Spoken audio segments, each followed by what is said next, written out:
Najma Minhas and Moeed Pirzada with Global Village Space. Moeed, I'm here in New York and I'm meeting many second-generation Pakistanis, second and third-generation Pakistanis who want to understand what is happening in Pakistan, but they're not as comfortable in Urdu. So I thought we'd have this discussion. What exactly is happening in the Punjab elections that's happening tomorrow? I mean, it's a bit surprising. PTI has an overall majority. So why is there so much controversy going on? You're very right. Thank you. You're very right that on the night of 17th July, when PTI was almost winning 16 seats out of 20 by-election seats, and this was the kind of a contest that was considered to be almost like a general election, almost 50% of the electorate, of the registered voter has voted. And by 9:30, the PMLN top leadership like Mohtama Mariam Nawaz and also the Law Minister Malik Ahmed Khan had openly admitted the defeat. And Mariam Nawaz did a tweet in which she said that, har jeet hoti hai. I mean, there is victory and defeat in politics, and we need to basically reflect at our mistakes. And at the time, it was thought that the major battle is over. Now, perhaps Hamza Shahbaz, as Chief Minister of Punjab, might resign, or if it doesn't resign, at least one was not expecting the kind of narrative turnaround that started to happen from 18th of July, when the Interior Minister, Rana Sanaullah, the Federal Interior Minister, sat with the Information Minister, Mariam Aurangzeb, and they came up with a totally different 180-degree narrative, saying this thing that no one should think that Parvez Ali should forget about being the chief minister because 5 people might not turn up. And thus creating the impression that people can be stopped, can be abducted, there can be cases against them, and so on. And then we saw that the new element of purchasing the people entered into the picture, and then we heard one day earlier that one of the MPs of Punjab from Rahim Yar Khan has actually been sent to Istanbul, and he's probably paid a huge amount of money, and almost close to 40 crore rupees is being alleged, which is close to $2 million. So since then, more evidence came up that how Athar Tarar, who is the Interior Minister of Punjab, had offered 25 crore rupees each to several Punjab MPs of Tehreek-e-Insaf. And there was a very interesting kind of conversation that has been reported by the PTI leadership, that these people were asked to help them by arranging 10 MPs, 10 members of the Provincial Assembly. And this group really wanted to hook them on. So they said, look, we are 14, and what would you do for us? And they said, we can offer you 25 crore rupees each. So basically, they said, we have a budget of about 3 billion rupees for you, about 2.5 to 3 billion rupees. And these people said to them, no, we would like you to pay us rupees 1 billion per head, and we want 14 billion rupees. On this, the Athar Tarar, as per what we have heard, and this is as per the affidavit which has been submitted in Supreme Court, 3 affidavits by these 3 PTI MPs, the Athar Tarar said, no, look, our budget is between 25 crore to 30 crore. Per head. And we subsequently also learned that the money is actually coming from Asif Ali Zardari, and he is mobilizing these funds from Sindh. So then the situation has become more and more muddy. It's very clear that it's against any kind of defection. How come there's so much open negotiation on amounts of money and who's going to vote? And you know the names as well. You're mentioning various names. How come all of this is so open when the Constitution is very clear that you are not allowed to sell your vote?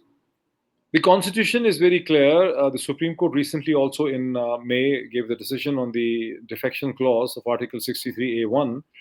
But the problem is, Najma, that no one in this country's 70 years of history has been held accountable. And by accountable, it doesn't mean when Pakistanis think in terms of accountability, they think in terms of hanging the people, giving them severe punishments. But if you look at the democratic way of accountability, is this the people who have done crime or they have done a misdemeanor are held accountable in the sense that they're made to basically accept what they have done. I mean, no, but Supreme Court, I mean, Lahore High Court and the Supreme Court recently over the defectors, the MPAs, the 25 MPAs, has clearly said that they will not be allowed to then stand in that party and will be disqualified. Look, people were so they are being held accountable, right? No, not in the true sense of it. What I was saying is this, that when people in the Western sense or the democratic sense are held accountable, that is by and large because they're made to feel ashamed for what they have done. In Pakistan, even if the adverse decision comes from, say, a lower court, the court of first instance, or then by a high court, people will keep on saying, well, I have an appeal at the Supreme Court. Once there is an appeal at the Supreme Court, so with every court, the punishment or the conviction keeps on going down.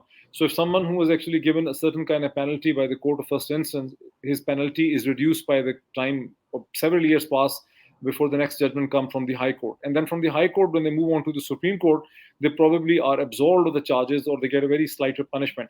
So there is no real concept of people being held accountable for what they have done. And the people are not ashamed. If you look at the past 25, 30 years of living history, no politician, no decision maker of any relevance in Pakistan has been made to really feel ashamed or has apologized for what they have done. So there's no real fear of what people have done. And even when you look at the Supreme Court decision that came on the article, first of all, it came very late. Something should have, arrived. The Supreme Court should have decided the matter within 48 hours or 72 hours or maybe 96 hours.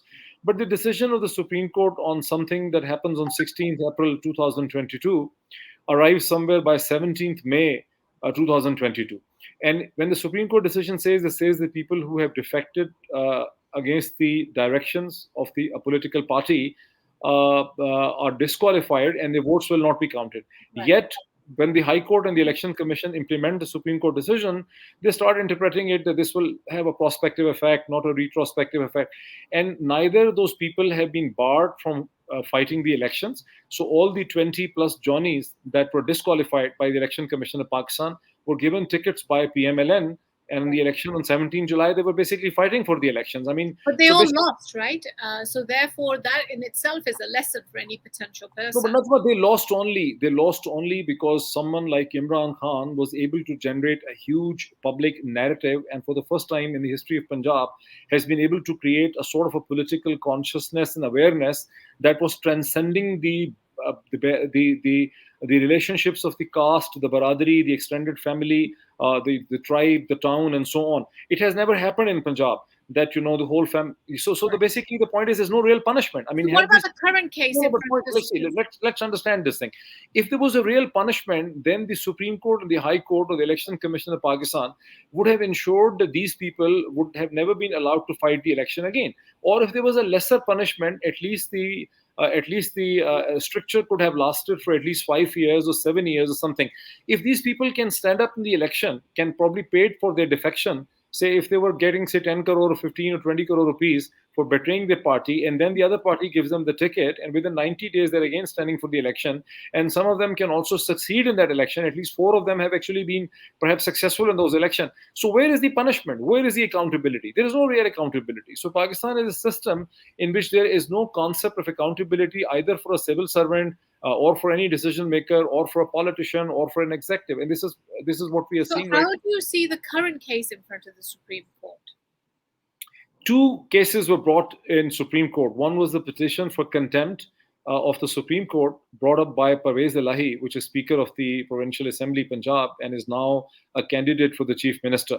And when Rana Sanaullah threatened that people will not be able to, maybe 5 people don't appear, then immediately Pervez Elahi filed a petition for contempt against the federal government, against the PMLN, said, look, this party, PMLN, had actually committed on 1st of July 2022, the Supreme Court made a consensus decision in which Hamza and his administration were told not to use the influence in the election. So Pervez Elahi went with a petition that, look, there is a clear evidence of influence peddling on behalf of the government in threatening the people.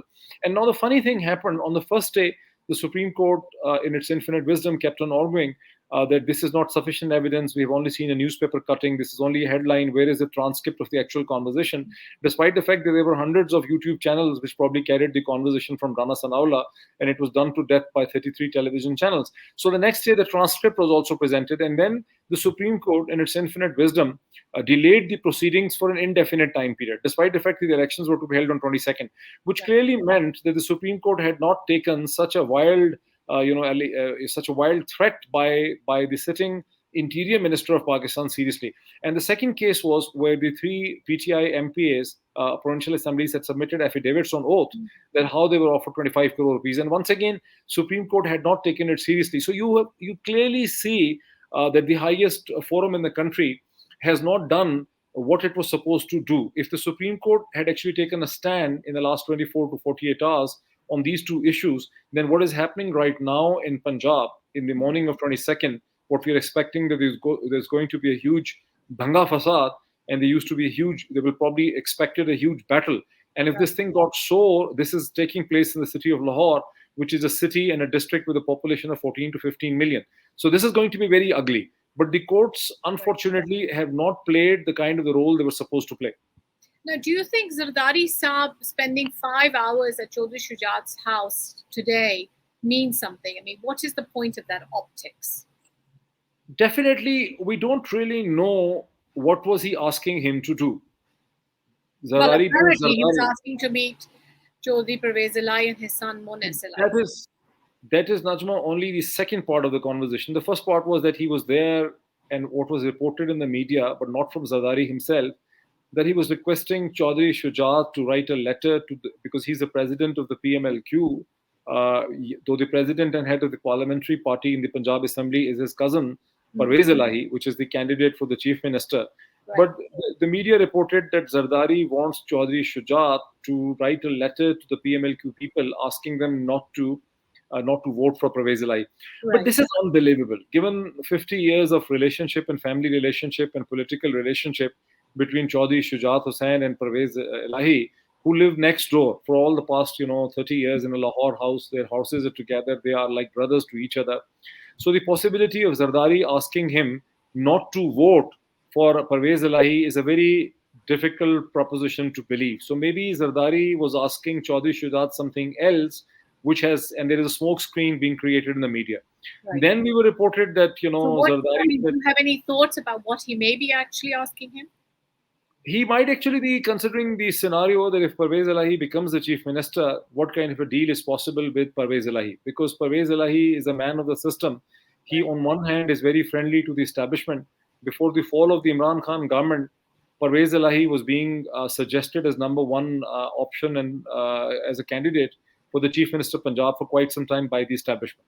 So Pervez Elahi is long considered, both the brothers, cousins, Chaudhry Shujat and Pervez Elahi, considered establishment candidates and very close to Pakistani establishment and GHQ. On the other hand, they also have very good relationship with Asif Ali Zardari and Pakistan People's Party, and they're never going to have the kind of, though they don't really enjoy it. At one time, they were part of the PMLN. They were very close to till 9/11, until Nawaz Sharif went abroad after getting a certain immunity from Musharraf. And Pervez Elahi and Chaudhry Shujat were left. They were part of the Nawaz government between 97 99.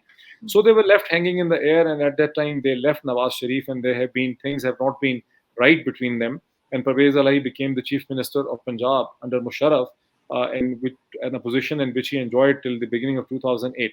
But having said this, their relationships with the Sharif family, though not good, are not to the level of toxicity, the kind of toxicity that exists between Imran Khan and the Sharif family. So if Pervez Elahi, Chaudhry Pervez Elahi becomes the chief minister of Punjab tomorrow, then you can expect that they can probably play some sort of constructive bridge building role between the establishment and Imran Khan. Pervez Elahi would like to be the chief minister for a while, for several months. He might impress upon Imran Khan that we need to mend our relationship with the establishment, and let's wait for the general election till December, till the military transition between General Bajwa and his successor is complete, which might actually fulfill the requirement of the military establishment, because they also... Right. So Imran Khan also made a very strong speech today where he warned of the public anger. Now, where would you think his speech was directed? Was it directed exclusively for his own MPAs or someone else? No, of course it was directed towards his own MPs, member parliaments in Punjab, because they have won their seats because of him. It's pretty obvious that they haven't won because of themselves. Now he is the main currency. I mean, when he puts up a lamp somewhere or a post somewhere, that is going to win. So he was basically warning them that they don't have to betray his instructions, and they have to vote for Pervez Elahi, which is a very important battle for him, because that is going to restore the prestige and the power and the momentum of the Pakistan Tehreek-e-Insaf Party in Punjab, which is clearly the moment of victory. Also, he was actually addressing his speech towards Asif Ali Zardari, whom he mentioned with a lot of contempt and hatred, very strong feelings for Asif Ali Zardari.